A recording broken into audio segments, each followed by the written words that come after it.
If you have a grass-fed cow, grass-fed milk, just so everyone knows, if you're in the United States and there's any kind of GMOs on the grass or pesticides, don't think that meat's better for you or that milk. And that's very hard for people to digest, even me, because that's what I eat.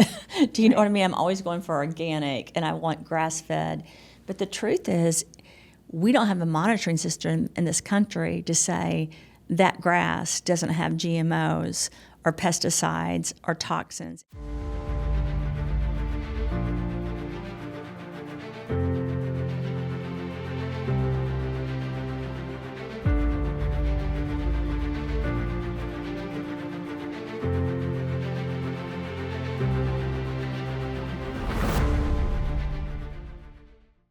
Hi everyone, this is Dr. Christina Rahm, and I am here with an amazing doctor, Dr. Desai.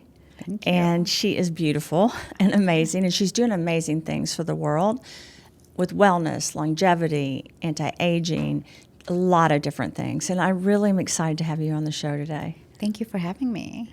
Tell us all about yourself. And I want to when I ask people, they're always like, well, this is what I do now. I really would love to know where you come from, what your family was like, and why you do what you're doing right now. Oh my goodness. Okay, we'll start from the beginning. Yes. I'm a child of an immigrant. I came from an immigrant family. Saw my parents struggling. In fact, both my parents had me pretty young for today's day and age. They had me around 21 years old. Yeah. Grew up on food stamps, so out there.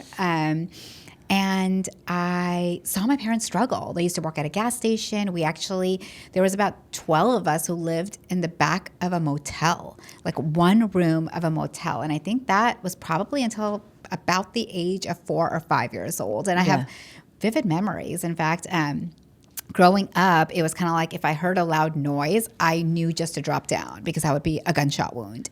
Oh, wow. So that's kind of the background I grew up in. Wow. And somehow somebody asked me at the age of 5 years old, what do you want to be when you grow up?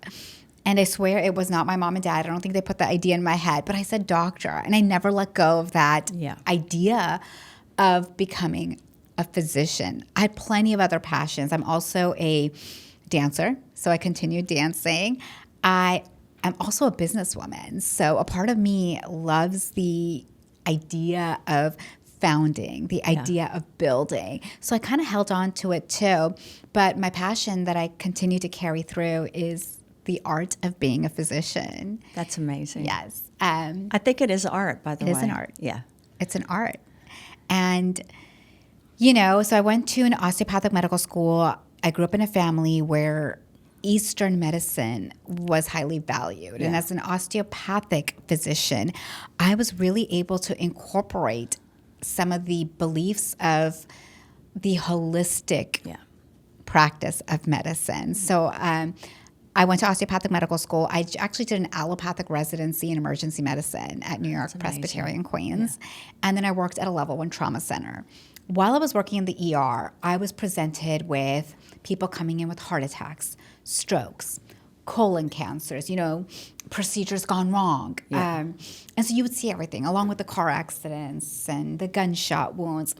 And I always asked myself, if they could have done something different 20 years ago, what would their life look like today? And the amount of people that were there were like, why is this happening to me? Or the families saying, what happened? How do we get here? Yeah.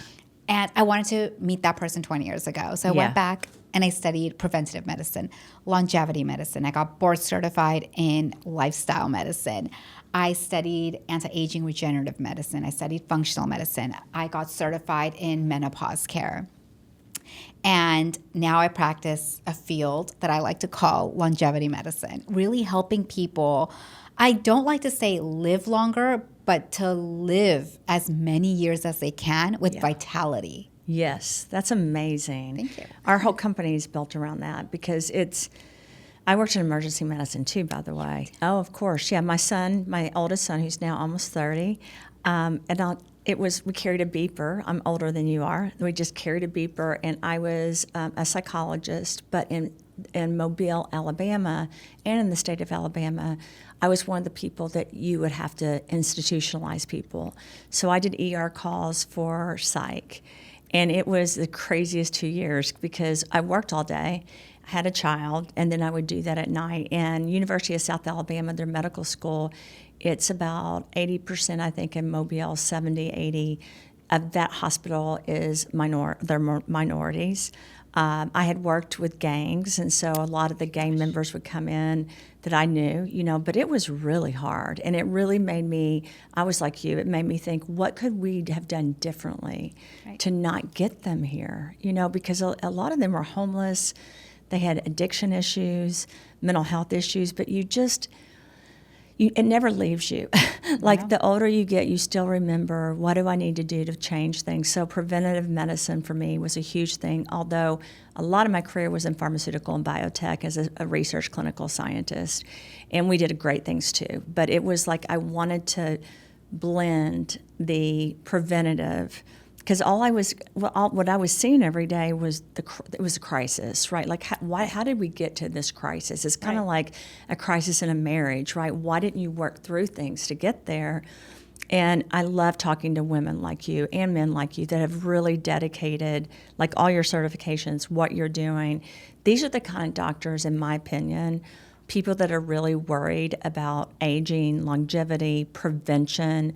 And I always say this, to be well, you're at your greatest, right? Right. So how do we get there? And then things are going to happen that go wrong, but if your body's healthy, you learn to fight those.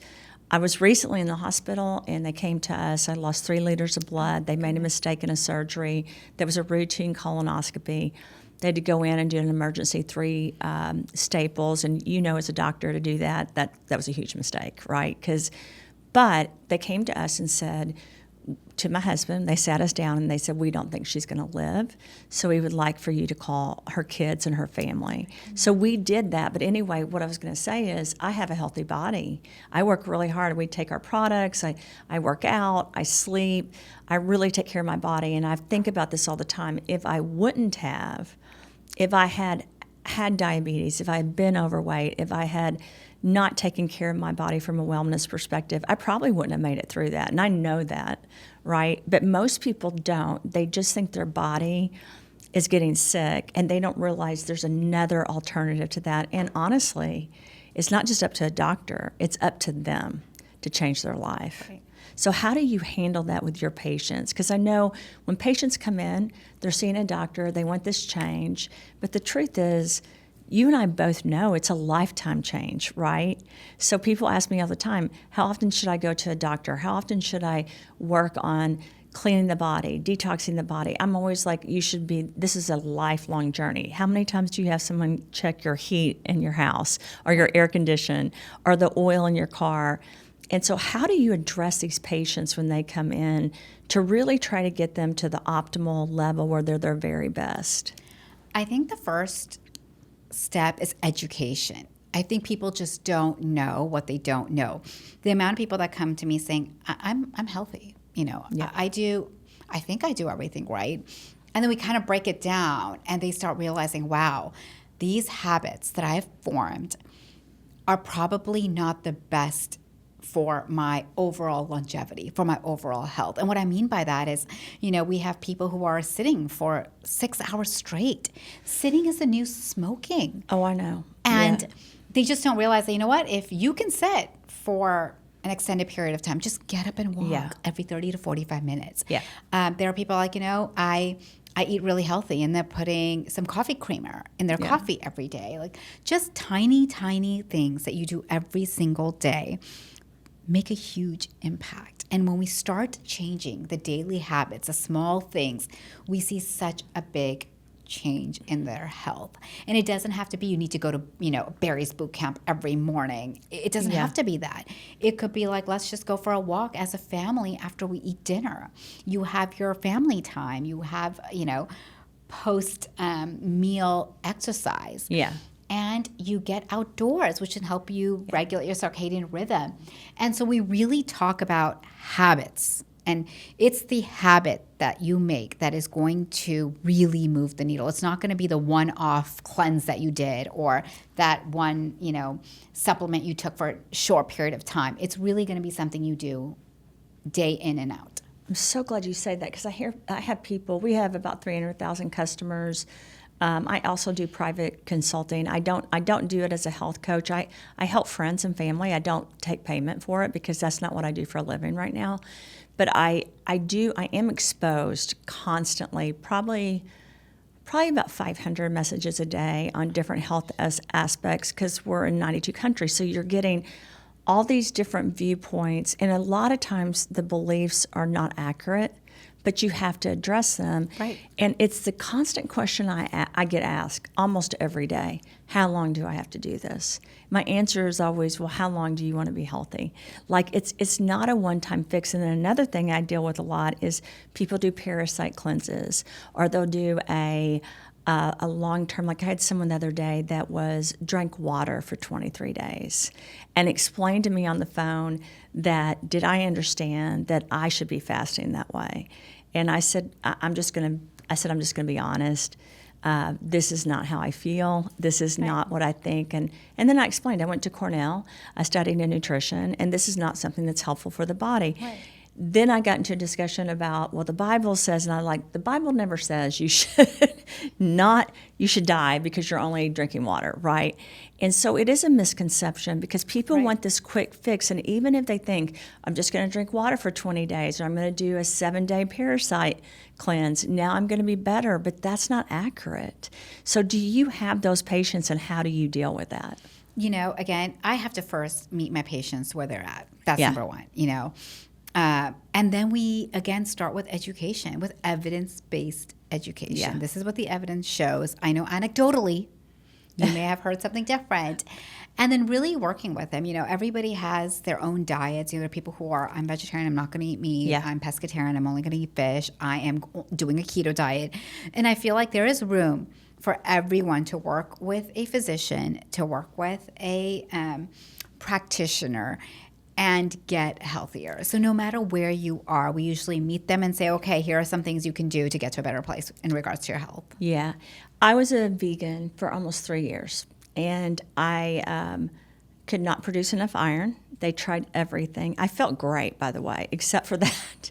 And then the doctors had to explain to me, with your body, with your blood type, with how your red blood cells are working, you have to have meat. Like, you have to have protein. And I was doing tofu. I'm trying everything. And this conversation is another conversation I have a hard time talking to people about, because a lot of people think that if you just eat fish, or if you're just a vegan, that you're healthier, and that's incorrect. And I don't want to upset people, but it's completely incorrect. And so when I get into those discussions, I start talking about, well, there's a lot of mercury in fish. And then I consulted, I'm still doing some stuff on the Human Genome Project, and they found that vegans were getting more cancer than almost people that weren't vegan, especially colon cancer. And I think it's because we have GMOs in our food, we have pesticides in our food. In the ideal situation, I think it would be great to be a vegan. In today's world, the issue is the vegetables we're eating and the food. I hate saying this to you, because I hope I'm not being negative. I hope I'm not being negative. I go to other places that have never had GMOs and pesticides, because we travel all over the world, and I can eat almost anything and feel good. But in this country, it's hard. You have to have a balance. So when people come to you with these diets, because you're in longevity, you're in anti-aging, you're in making people be their best, and you're doing functional, you're doing osteopathic, you're looking at every avenue. You don't know me that well, but these are the kind of doctors I wish everyone would go to, because I have a group of people that we consult with, and they all go to naturopaths. And then every time they go to a naturopath, the answer that comes back to me is, I have mold, right? And I'm like, well, we all are exposed to mold. Right. And then unfortunately, I'm just being really candid, they will go down a path where they think their bodies are horrible. Their naturopath is, and I'm not against naturopaths at all. I have very good friends that are naturopaths, but you got to be careful what doctor you choose. So just because someone is a naturopath, because someone's a scientist like me or a doctor like you still have to check, do they know what they're doing? And I want to say this to an audience. If you have a doctor that's always acting like it's the end of the world and they don't provide solutions, but your body's horrible, and then they make you spend thousands of dollars, then there's something going on wrong. Do you know what I mean? But it's become, I think because there's not enough functional med doctors out there that are either osteopaths or scientists or MDs that really know the full picture. And I say this all the time. It took me 27 years to go back to school and to keep, I'm like you keep getting certified. I'm the same way. I keep going back and people are asking me why. And I'm like, because you have to keep learning and understanding. And then I listen to people like you and other people that I can tell they know what they're doing. But the truth is, the audience needs to know this. You need to find the right doctor, the right person. I love when you're being treated naturally, but if you're being treated naturally and they're giving you some herb and some vitamin, but they're not addressing the overall issues, we've got this thing going on in this country right now where it's off balance. Do you know what I mean? 100%. The amount of people that come to me and be like, well, I saw a doctor so-and-so. And I was like, really? They told you to do that? And then I go back and I look at their website and I look at their qualifications and their degree. And you will not believe it. The amount of times people are like, well, I thought they were actually, and they went to medical school. Yeah. I thought they had a certain type of training. Yeah. But nowadays, you have so many types of people who are calling themselves doctors, and the patients are so misinformed. I know. And they feel like they're spending all this money, they're seeing a doctor, and not really understanding the education of the person that they're seeing. And I think that's not important. At all. It bothers me a lot. I think I don't want to say I'm arrogant. No, I care, and I've gone to school for so long to understand. Another thing that's hard, and I want the audience to know this, is if you have a marketing person on social media or on an interview that actually, this is really hard for me. Okay, they have a degree in biology, or they have a degree in chemistry, but what else do they have after that? Because you know, and I know, a 4-year degree in like biology and chemistry, you're learning the body, or something about, you're learning possibly to formulate, although I can tell you in a manufacturing lab, the chemist and the microbiologist I have hired so far, they're not formulators. They didn't learn. So you have to have a specific qualification. And this is an important topic because people need to understand, right, whoever you choose, it's like choosing someone to fix your car and then 2 weeks later it doesn't work and then they make more money, right? People don't think of medicine that way. But the truth is now so many people are saying, well, I got a degree in biology, or I'm in marketing, you should listen to me about what I'm doing. And I just want to say, time out. Can you please go to a doctor that knows what they're doing? Mm-hmm. Please try to choose, and again, there are great MDs that also incorporate functional med, you know this, and also incorporate Eastern and Western medicine. But if I could give that gift to everyone, I would, because I'm not their doctor, right? I say this all the time. It's hard because of my degrees, and what happens is I'm the formulator. You probably know this. I can't consult with someone about a product I made because I'm biased, right? I try not to be biased. And the truth is, I will recommend things that I don't make, right? Because that's something people don't know about me. I don't think I have the only products. I don't think they're the only things that work. I do think I've spent a lot of my life trying to figure out how to reverse GMOs, and I have patents around it, how to reverse nuclear waste and pollution and EMFs, and how to make products more bioavailable. Right. So that's kind of my niche. You know how we all have like a niche. But then when there's something that's not in my wheelhouse, I'm like, that's not what I do. And then I also say to people, I'm not your doctor. I'm not, like, I didn't take the medical boards, even though I got a medical degree. I also was certified as a psychologist. I have a master's and PhD in psychology. I don't use that right now, though. Do you know what I mean? So I'm not certified. So for me, it's like you need to go to your own. I always say, I'm not your private psychologist. You really need to go to someone else. The truth is, I have some knowledge, just like you do, because you've done so many things. But I also feel like the really good doctors, the people that really care about the patients, when they know this is not my area of expertise, they send them to someone else. 100%. And I think, we as physicians are pretty, I feel like we're pretty good about it. And I'm an ER doctor, so I'm probably very heavily biased, but we're very good about making sure that we call the right consultants. Yeah. This seems like a thyroid issue. Let's get the endocrinologist involved. Yes. This is, seems like we need a neurologist on board. And then there's different types of neurologists, right? They subspecialize. Yeah. So I do think it's super important. Who are you seeing? What qualifications do they have? And what's their experience? Yeah. I go, so I have a concierge doctor. Actually, I have two. And that's what they do. They don't ever say, like, we're going to treat, because I've had so many types of cancer since I was about 25. I had Lyme's disease. They don't ever try. They're like, you need to go to a specialist. And I respect that because they don't have the expertise. They have an expertise to know what's wrong and to help me get to the point, to do my blood work, to make sure I'm on the right path. But I respect it a great deal when they send you to someone else. And I explained this the other day to my son. I said, I sent you to school. And if you ask me, could I have taught you school? Yes, but not as good in my opinion as a teacher because I'm doing so many other things and it's just not my job. And he understood. And I said, that's why doctors need to be that way. Like if they need to see patients, if that's not in their wheelhouse, don't be arrogant, send them to someone else.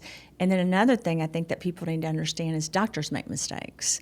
They're just people. You're never right all the time. I'm definitely never right. You're probably right a lot more than I am. Because as a scientist, when you're formulating and you're coming up with new things, I wish I could tell you how many times I fail. Because like I'll get a percentage wrong on something I'm working on. Like yesterday I got a notification that I measured one of the ingredients. After it was done, I did it wrong. So I have to go back today and correct it. And that's another thing about doctors that I really want our audience to know. Doctors have a lot of patience. For me, I have a lot of scientific projects I'm working on, and it takes a lot of time. It's a full-time job. If you're a doctor or a scientist like me, it never ends. And you don't tell everyone else about those phone calls, right, or about what you're doing, because otherwise you'd be complaining all day. Right. So instead you just do it in the morning or at night, and you handle it, or during the day when you have to. But it's a lot of work. It's a lot of work. The invisible work of a physician, if you're a physician, you know this. You review the chart before you see the patient. Yeah. You see the patient. Can I stop you there? Yeah. I want everyone to hear this. Reviewing a chart for a doctor, I speed read, I have an eidetic memory, and I used to see patients in a psych ward, right, in the community mental health. I would have, and I know you have this too, 60 pages, this whole booklet. How am I supposed to read that? And they come in, and then I have to make a diagnosis or a decision. And I just want everyone out there to know this. It is a lot of work. You have to be extremely smart. You have to care a lot. There's no way you can be lazy. Like if you walk into a doctor's office and they're lazy or they're not acting like it matters, that's the wrong doctor. Because you have to be on your game because it's a person. And you have to make a decision, and I say this a lot, it's a diagnosis. You're given this guidebook someone came up with that has some facts, it's a diagnosis. So when I first got out of school and I was seeing patients, I'm like, wait a minute, I'm supposed to read all this and do a diagnosis? And then my heart, I was like, what if I give the wrong diagnosis? Then I'm reading the chart, and I know you've been through this, and there's like 17 diagnoses for this patient. Now I'm supposed to give a new diagnosis, and so it's a lot of work. And I want to say that for your patients, for the audience, it's not just when you come into the doctor's office. The before work, the after work is so much that it's hard for people to understand. Yeah, a lot of patients will be like, I just saw my doctor for 15 minutes or 20 minutes. Maybe it's an hour. I'm like, that doctor definitely spent more than the time that you interacted with them. There was a lot of work that was done before. There's a lot of work that's done after, in writing the note, in writing the prescription, There's a lot of work that's done, and that's silent work. When you think about a lawyer, they're billing you for every email. But doctors aren't. I know. And doctors, I would go home, as an ER doctor. I'm getting emails at home to be like, can you finish this note? You need to do this note. So we are leaving, and we're still writing notes at night. The whole next day. You're up. It does not end. And if you have to go to work and see the patients, you're doing it while you're seeing patients. So it may be like you've got 5 minutes, and then you're digging into it to try to get the answer. Yeah, and you're constantly, a lot of physicians feel this. I was in emergency medicine, and I can tell you a lot of my colleagues are constantly apologizing. I'm sorry that I'm a few minutes late to your appointment because I was doing something else with the patient before you know, and you feel like you're always apologizing. You're always apologizing. You're always apologizing. And it's, you know, a lot of times there are patients who are grateful, and then there are a lot of times, and you know, the patient is right. But, you know, they had to wait, and maybe things weren't done at the time they wanted them to be done. But I feel like physicians have a lot of load to carry, the mental load of, you know, that interaction, and then all the work that needs to be done before and after seeing the patient. And that's all silent work that many patients don't realize that the physicians do, even writing the prescription, prior authorizations, 100%. You know. And while you may have a team to do it, there are a lot of physicians who are in private practice, you 100%. Know, and they have a team. Some don't have a team. The amount of doctors that I know that are doing they can't afford it now because you're not making the money. And by the way, just so everyone knows, a prior authorization takes a lot of time. So much it time. Means that the drug is not approved, because usually when something gets approved, it takes time. So I'm from the pharmaceutical biotech, right? So we would get a product approved, and everyone's like, oh, great, it's on the market. And I was one of the scientists that presented to the insurance companies to get it on formulary, because, and it would take sometimes 2 years, because before it goes on formulary, you're doing a prior authorization, and I actually know how long that takes. So sometimes and I didn't do it, we had teams that did it, but it would take 2 to 4 hours, sometimes days, to get a prior authorization. If you don't have a team that's doing it, and these are things that no one teaches anyone unless you're in the industry.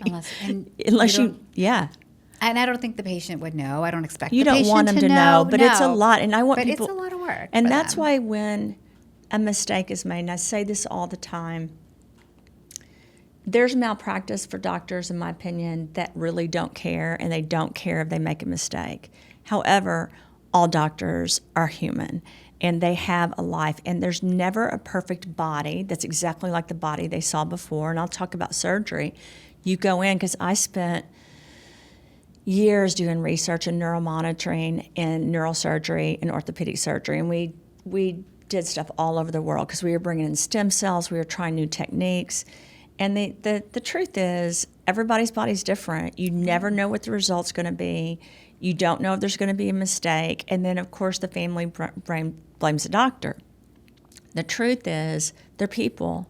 Right. And they make mistakes. Or your body's just so different. Like, I can tell you, my body, every doctor I've ever gone to is like, we don't understand. And I got, me either. It's just different. But what I've learned is, I think from me seeing both sides, I get very angry when there's doctors that don't care and they make mistakes on purpose. I'm also very defensive. Like, I have one of my closest friends is named Dr. Fernando Diaz. He may watch this. He's a great guy. MD, PhD, MBA. Dad was one of the top doctors in Mexico. I think he had 12 to 13 siblings. They're all doctors. Most brilliant neurosurgeon I've ever met. I remember one day he called me, and I don't think he would care if I told this story, and he had something happened in surgery. I'm not going to say he made a mistake. Something happened, and it was not great.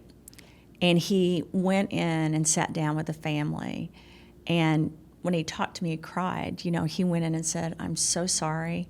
This is my mistake. Can I pray with you? This is what he did. And they were Muslim. He's Catholic. But they prayed together. Mm-hmm. And the reason I respect that so much is this is one of your top surgeons in the world. But again, things happen in surgery.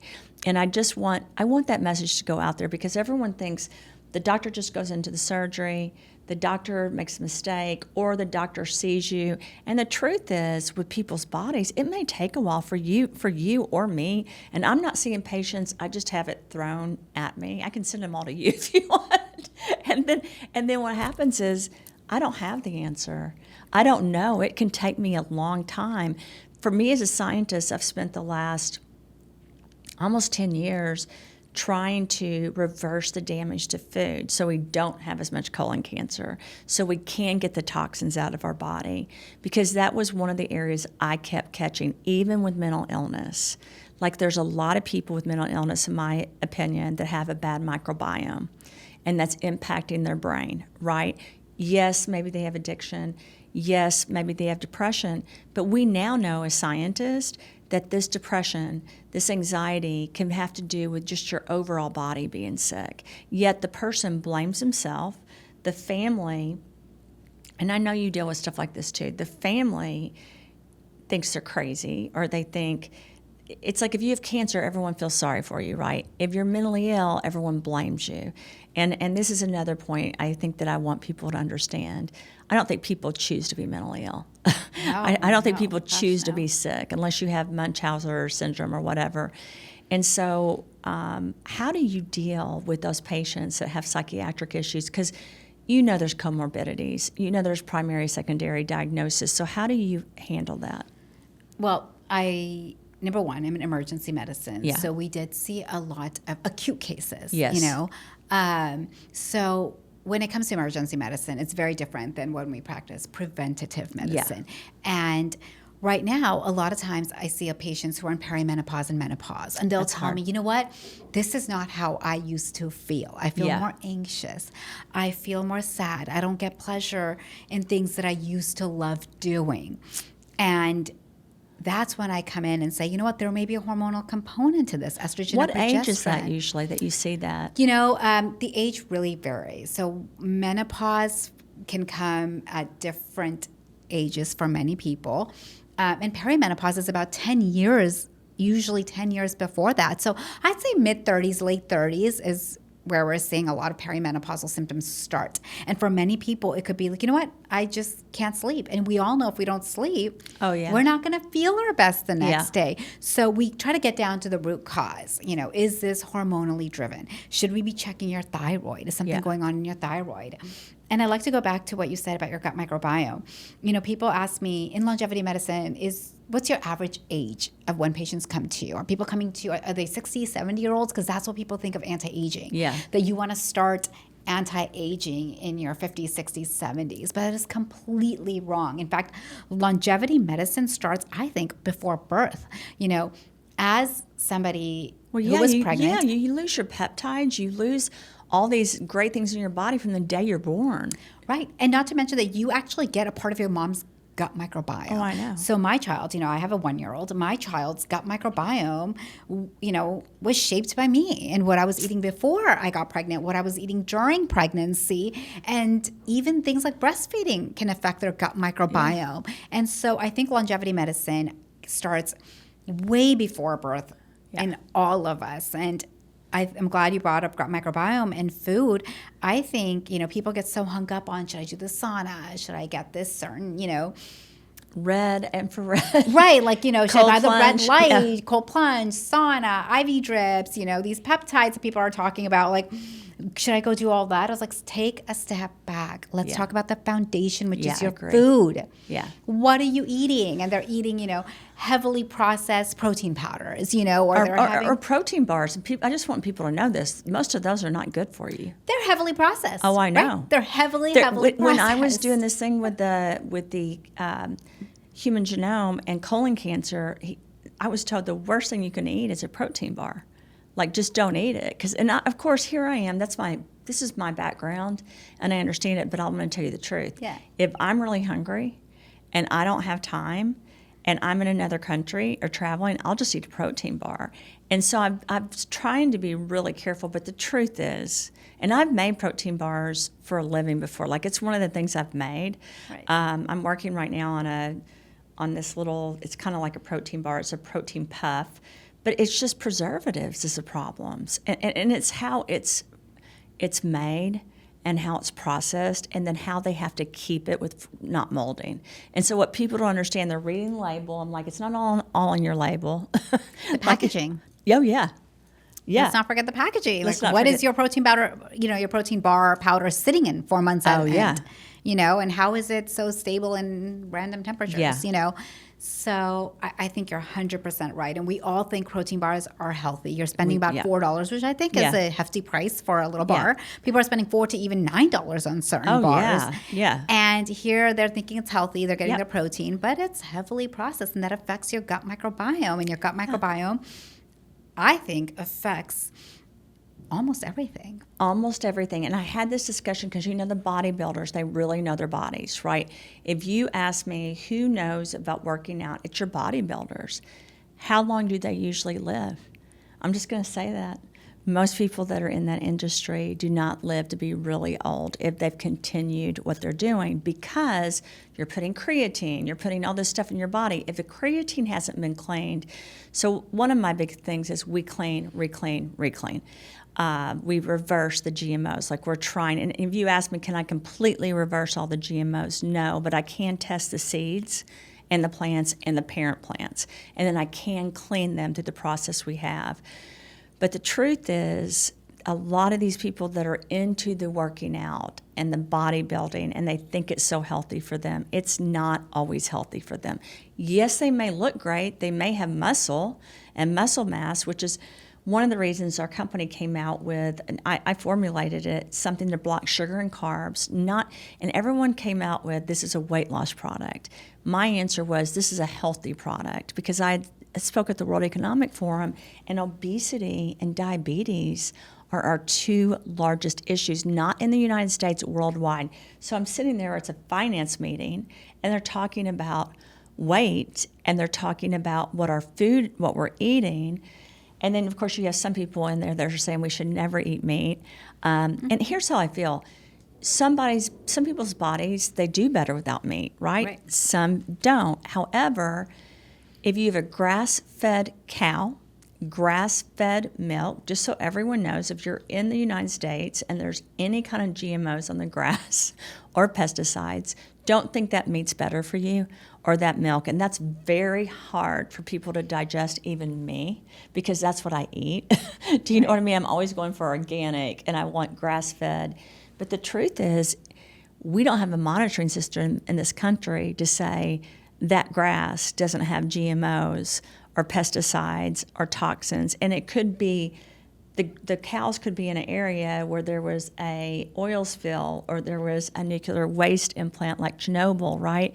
You still shouldn't eat it. These are a lot of factors that are overwhelming. But if you go to a doctor that understands it, because you kind of are like, what do you eat? And then you kind of have to backtrack, or I do with people, okay, what kind of meat is that? What kind of milk is that? Because I think some people's bodies are very highly sensitive to GMOs and to pesticides, and we can't get rid of it in this country. So hopefully by taking different supplements and for people doing different things, if it's the right supplements, but I say this all the time, vitamin C holds on to more toxins and heavy metals than almost anything. Your vitamins and minerals and your plants have it in there. So if you're taking something in your body that has not gotten rid of those, that's all you're doing is giving basically a protein bar to your body. So it's hard to explain to people. It's a lot. That's why if you have a doctor that can understand step by step with each person, and I call it personalized medicine, because I feel like if we can move towards that, we really can help our country and our societies. I really believe that. No, I agree. You know, a lot of times people come to me and be like, how do I detox? You know, should I take this supplement? Should I do this detox plan? And I'd say we can get, you know, we're constantly getting hit by toxins, right? Yeah. Whether it's in your hair products, the food that you just your skincare. talked about, your skincare, you know. And now we know even in plastic, we're even breathing in, right? I mean, the fish have microplastic. I just read a report, and I've been reading it. You know, I keep up with it. I met with the government of France because we were in Monaco and Nice, and they're very worried about the fish because they all eat fish. So they did a report about the microplastics in the blood, and it's reaching a critical point for people that eat fish all the time. They need to know that we're reaching and I love fish, so it's like, but you're reaching a critical point. We have a product called Clean Slate. I take if I'm eating fish or food, because it helps break apart the toxins and the microplastics and everything else. And we're testing right now to make sure how much microplastic is that getting rid of. It's a nutraceutical, so it's not like we're going to make claims, but I also have a pharmaceutical product that I did patents on around that. And I want it for people that have extreme toxicity that they can use. But now we're reaching a critical point with the microplastics. I know. Or maybe we're just learning about it. Well, I don't know. I've seen reports over the last 10 years, and they are getting worse and worse because I think it's just such a big deal. And then the pharmaceutical products that are in the water, I know, are you familiar with that? Kind of. You so probably know more. I wish I wasn't. I keep trying to, like, my personality, I don't like things that are bad, so I try Me to, too. but I still have to try to No, just the water and and even the ocean, because there's so many things we're dumping and they don't go away. I, as a scientist I do what I do. I understand that you can't break apart those chemicals. So what are you going to do? Yeah. And so you have to use another agent, but you need to use something that's safe. And the bottom line is we all need to detox. We all need to clean the inside of our body, but it has to be done safely. Like, people ask me about chelation therapy, and I'm like, it can work, but it can also hurt you. And I'm sure your patients ask you about that. Do you guys offer that? I do not. My patients do ask me, but again, since I do not do it. Yeah. I ask them to go to, if they are considering it, then to talk to somebody who. Have you ever done it? That. No, I have not. Me either. The last 5 years, I've either been pregnant, breastfeeding, and so I'm very careful what I put in. I'm very careful. My house is, we try to be as non-toxic as possible in my house. I think we have 3 water filters and I don't know how many air filters in our house, because my husband's like, everything has to be non-toxic. Yeah, my kids' bedrooms have air filters. We actually put an air filter right next to our stove because we do cook a lot. We do too, And we really try to avoid plastic in our house, and from laundry detergent to hand soaps to hair products. I mean, I'm thinking especially because I have young children. So I'm thinking about their longevity constantly and the food that they're eating. And you're right. If it's grass-fed, it doesn't necessarily mean it's much healthier, and maybe slightly healthier, maybe. And I'm just hoping it is. That's how I am. I'm like, I hope there's a little bit of a difference here, because it's... But, I tell my patients, if you really want, our bodies are meant to detox. Our bodies do a great job in detoxing. They do, but not anymore, because if you look at the kidneys and the liver and the latest reports, and NIH and PubMed and all the research all over the world talks about it, unfortunately, because of our innovation in our world, and I'm an innovator, you're an innovator, so I'm not talking bad about it, but the pollution and everything we've been exposed to, it's just so difficult. It is, and it's very difficult. I 100% agree. But there are things we can do, because everybody asks, what can I do? We want to feel like we're powerful. Well, and we are if we do step by step the right things. Yeah, and we want to feel like that we have something in our control. And there are 4 ways that we can help ourselves detox. And I tell my patients this all the time. Number 1 is pee it out. Right? Yeah. So, but how can you pee it out if you're not drinking enough water? You can't. So support your kidneys, support the filtration system that you were born with by making sure you are constantly hydrating. And hydration does not mean Gatorade. Yeah. It does not mean adding some type of powder into your water. Just drink, I drink reverse osmosis filtered water. Yeah. But just drink water and constantly make sure that you're well hydrated. Number 2 is poop. Pooping is a way of detoxing, so make sure you're getting enough fiber. And, we are not a country that's protein deficient. You can buy a protein bar anywhere. But how often does somebody walk into a deli and walk out with a broccoli stick, right? Or broccoli or a carrot stick? They don't. So we are a country that is fiber deficient. And so I say, make sure you have enough fiber in your diet. Make sure you're eating enough plants where you are not constipated, you're having a bowel movement. And the 3rd is going to be support your liver. And the 4th is sweat. We can detox from 100%, sweat. 100%. So, we got a sauna. I have a sauna in my home, and I get in there at least 3 to 4 times a week, because sweating helps us detox. Yeah. And those are small little things we can do, habits that you can form to really support your health and support detoxing. Yeah. My husband, when I had the surgery, brings in, because we have 2 infrared saunas, so he brings it into the bedroom, and it's in the middle of the bedroom. So I'm like, this is not the place for this sauna for me. Can we put it outside? But the truth is, I've started doing it. We used to do it all the time, but we've been traveling so much internationally that we haven't. So we both just started doing it, because to get that out of your body, we talk to our audience all the time. We did develop a product called Clean Spirits, and we actually got approved for emergency use under the patent. So we're working with the government to basically reverse even people that are hung up, like are going to die because they're overdosing from alcohol. And we got approved for liver support to metabolize in the liver. And it was a huge target of mine because of what we're talking about. We had a product that helps detox, but then I was like, we've got to get to the organs, because these are what are, the liver, right, is helping us metabolize and detox. And then the more research I did scientifically, and we had autopsies and everything else, the liver's not functioning the same. The kidneys aren't either, because we've overloaded everything. Naturally, we're made to do that. So for me, I look at it like everything I've ever worked on right now, I have patents that are pharmaceutical and biotech and environmental, but our supplements are all natural, and I don't do preservatives. I don't add fillers. I just do everything natural. And people are like, how can you do a product that's natural and it works? And I'm like, well, and so for me, again, Eastern Western medicine, like I'll talk turmeric, curcumin, black cumin seed and how we clean it. We have an isolate. But unless you're from another country, like I've noticed people, because we're in the Middle East, the Asian countries, Eastern Europe, they understand. The United States, they're like, but it's not a pharmaceutical. And I'm like, I know, and I've worked on a lot of the top modern pharmaceuticals in my career, but it also works in a natural way instead of a synthetic way. Right. But we have this misconception, and I don't know where we got this, that it needs to be synthetic, and it needs to be an injectable, and it needs to be, but that's not accurate at all. Yes, some people use peptides that are injectables, and I like those, but the problem is that the peptides were made in a lab that weren't clean. They just carry heavy metals. So you have to choose things where you really know that they were made, and it was a great thing for us for the Stevie Awards. We won in products, manufacturing, and patents. For me, the only reason that mattered is to show the world you can do natural things, and it can help people. You can, like we won best, products, right?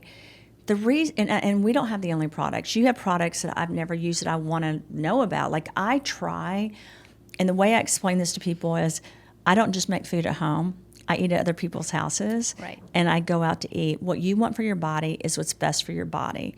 And that doesn't mean it's one product for everyone. Does that make sense? Because everyone's body's different. So how do you figure out with your patients what they need? Number one is history. Really getting to understand the patients. Yeah. What are their diagnoses? What do they eat? How do they feel? What are their symptoms? We do genetics. What single nucleotide polymorphisms do they have? Do they have the ApoE4 gene? Yeah. You know, what is their risk of getting Alzheimer's? How do they process things like caffeine? And I think that's important. You know, people who have certain genes. Let's just say you have the gene where you are a slow metabolizer of caffeine. For those patients, you know, maybe you shouldn't be having that dark chocolate close to bedtime, you know? No. Or cannabis, like one of our genetic tests, right. We even look at cannabis, and we were criticized for that because people were like, you're in the state of Tennessee. Well, first of all, we're in 92 countries, but okay, we live there sometimes. Right. But they're like, why would you test on that? I'm like, because the reality, let's talk reality. The reality is that people are using it, and some people cannot metabolize it at all. Did you know that? Like, they can't metabolize it. So they're getting sick or acting bizarre because they can't use it. Here they think it's going to help them relax or do whatever, but they can't. Same with caffeine. You're right. Same with alcohol. And people need to get tested. And, you know, same with B12. There are some 100%. People who can't, you know, absorb it. Vitamin D. I mean, you really have to understand your genetics to know what the next step for you is going 100%. To be. Is this supplement right for you? Because your genetics are probably very different than the influencer you're following, right, or from your best friend who right. may be using something that you want to try to use. And then let's not forget how environment affects your genetics, right? Epigenetics. Yeah. Certain genes are turned on and off by your environment. So we really get to know our patients. Where did you grow up? When did you get your first period? What kind of symptoms did you get before you got your period? When was your first baby? How many surgeries have you had? What's the stress level? What's your relationship status? Because let's not forget, our relationships day to day truly shape our stress 100%, levels, 100%. Which shapes our, you know, our cortisol, our inflammation. I mean, there's so much that goes into it. So personalization is probably the key to longevity medicine when you're working with a physician. Really making sure that what you're doing is right for you. 100%. I was doing a good friend of ours in L.A. put me in a hyperbaric chamber. Great. I love his wife. I love him. But I've had Lyme's disease. So I said to him, you understand I've had Lyme's disease. I don't want a cytokine storm. I've got to make sure. So we did a limited time, and we tried it. If you ask me how I felt okay. But then they wanted to do another one, and I said no. Because I thought, you know what, I need to really pay attention to my body and figure it out. Right. But here's what's hard. Other patients that don't have my education or yours, they wouldn't even know to ask those questions. Right. And so for the audience, unless you tell a doctor everything that's going on, including depression, including your marital status, they have no idea how to treat you. And including cavities. You know, in actually my forms that when patients fill out to see me, one of the questions we ask is, do you have cavities? Yeah. Because your oral microbiome speaks 100%. volume about your overall health. Well, your heart, your brain. Right. So this particular doctor is a functional med doctor, and he's a dentist, and he was looking at my mouth. Well, I've had I don't have any metal in my mouth. My husband does. But it's hard because to take them out, and I'm sure you know this, you can't just take them out. So you need to use an ozone therapy to really try to heal this so it doesn't leak into the body. If you're not going to a doctor that's a functional med doctor and really understands that, they'll just take the amalgams out, and you could have issues with heavy metals going throughout your body. This is something no one thinks about because they go to the dentist and he's like, these aren't good for you anymore because he read something. Let's take them out. But how are you taking them out? How are you fusing that so it doesn't go throughout the rest of the body? So I hope people get from this podcast, there's lots of different things you need to look at. My most important thing is find the right doctor, make sure you listen to them, tell them the whole story. If I had an option, which I don't have all these options, but everyone would go to a doctor that also went back to school to study functional med or Eastern Western medicine. I'm being serious. Like, come on, choose the doctor that didn't just train under someone and now they and they're saying, come to me. If they're not continuously receiving certifications in different areas and they're not studying it, for me, they've just trained under someone and they don't know the latest technology. They can read, but like I would say 90% of my information is not even from me, even though I spend every day researching. You'd have to know me. I'm always on my phone, always looking at stuff, always on my computer. But I learn from other people. I listen to people. I do not have all the answers, but I'm smart enough to have brilliant people like you on a podcast so that you can tell people. So I'd like to invite you back when we launch the sex series. So we have a book coming out, and we're talking. My daughter was like, oh, great, everyone's going to read it. I'm like, it's not about me. It's not about me. And if they did, it would be boring, so there's nothing to say. But it's about, I just feel like we need to educate people on menopause, on perimenopause. And then we just started working with the lead coach for UCLA, she's a female for the men and women, and that's her platform. So we'll have to have us all on together because she educates the athletes on it. And she is 45, I think, 46, but she's going through it, right? And she says it's something that no one talks about. And so she educates her players, and she's like you. She goes, I think it can even start in the 20s or 30s now. And again, a lot of that's the toxins on our body. Right. I think my mom, and she'll be mad if I say this on a show, but I think she was 70 when she went through menopause. And I remember thinking, that's a long time to have to deal with it. But I guarantee you she was going through it before and didn't even recognize it because it's a subject we don't talk about enough. And I know you know that. We don't. We don't talk about it enough. We're just supposed to silently suffer like you were supposed to silently. You know, I tell people there are 3 places in life where I felt like there was nobody taking responsibility for my health. That was during menstruation when you first got your period. What about when you have a baby? Why didn't someone tell me what to do?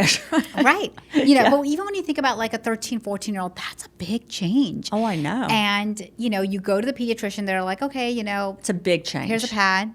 Oh, yeah. And maybe you need birth control. Like, the answer would, those are the 2 things. At 13, right. They're like, you know, that would be the conversation you'd have with the doctor. Nobody sat us down and was like, these are the changes. This is what's happening. This is what you're going to feel. And I felt like we need that. We need some type of care right when you get your period. Then it's after you deliver the baby. During the whole pregnancy, I had an OBGYN. I'm talking to them. But the minute you deliver, I'm like, okay, who's going to take care of me now? And again, you know, primary care doctor's like, go back to the OB. The OB was like, oh, you know, your 6-week appointment, we're kind of done. Yeah.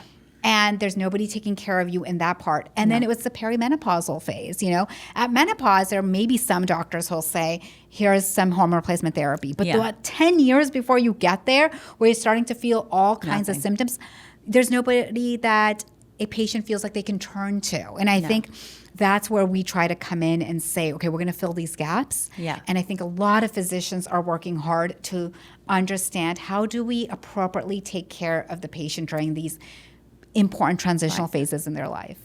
Well, I want to give a shout out to what you're doing. I mean that. I think it's amazing. And I also want to say I'm very thankful for doctors, whether they're MDs, DOs, naturopaths, but you have to make sure that you don't act like you know something you don't know.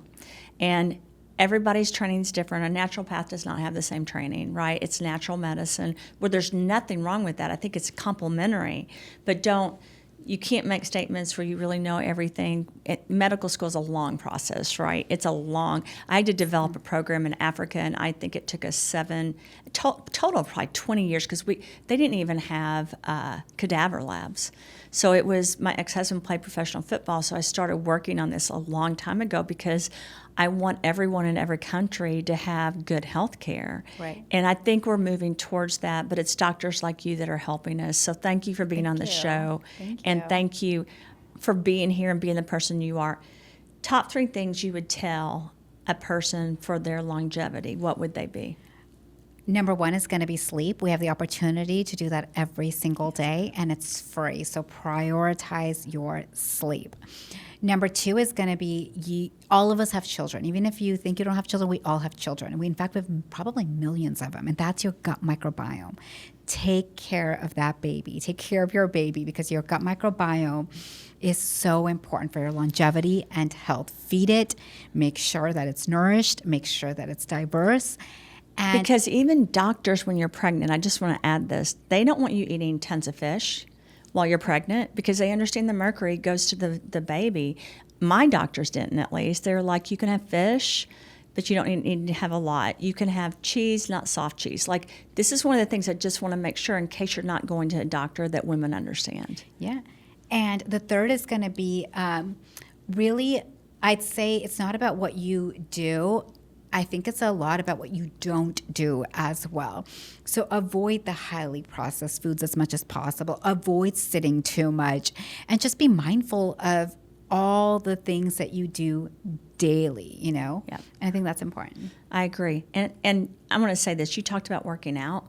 One of the things I keep trying to tell people, even if you, and this is something I do, like even this morning I did it, if you have 10 minutes in your room to do push-ups and sit-ups and to stretch, that's fine. Don't get caught up on the fact that you have to work out 2 hours a day. Like, a lot of times people that are doing that and like running 7 to 8 miles, it's not good long term for your body, because your body, I was in track, so I ran so much that my knees and my ankles still bother me, because I was running every day and actually loving it, because you can get addicted to that, right?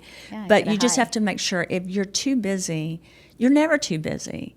I keep weights at my office, I keep weights at my room, and then I'll do 30 of something every day. Even after I got out of the hospital, I won't stop that. Now, do I want to go do an hour? The truth is, I'm not ready for that yet, Yeah. But I'm not going to give up on what I need to do, right? No, I agree. I always tell my patients that, I go, did you get to work out today? And I was like, I put my 2 kids in the bath. Yeah. And I will do squats while they're in the bath right in front of me. So I'm talking to them, interacting, but I'm doing squats. And I think it's important for them to see mom working out and taking care of her health as much as she can. Or go like I used to go to, I remember my son Preston, I was at his basketball game, and I would go to the wall and do squats and stand on the wall. And one day he goes, why do you do that? That embarrasses me. And I'm like, well, I'm trying to stay in shape, because I have all these kids. But thank you for being on. Thank you for your advice. Everything you said was spot on, and I love that. And good luck. We would love to have your information. We're starting something next year where we're going to highlight different doctors that we think people need to go to, because we don't treat patients. Do you know what I mean? Right. So we're really trying to step up and say, these are people we recommend, and these are people that are functional, that they are integrative, that they look at both sides. And that's where we're moving towards next year. So I'd love to stay in touch and see if you're interested. We're just doing it because there's such a demand, and that's not what we do for a living. So anyway, thank you for being on the show. Thank you for all you do. Thank you for everything you're doing.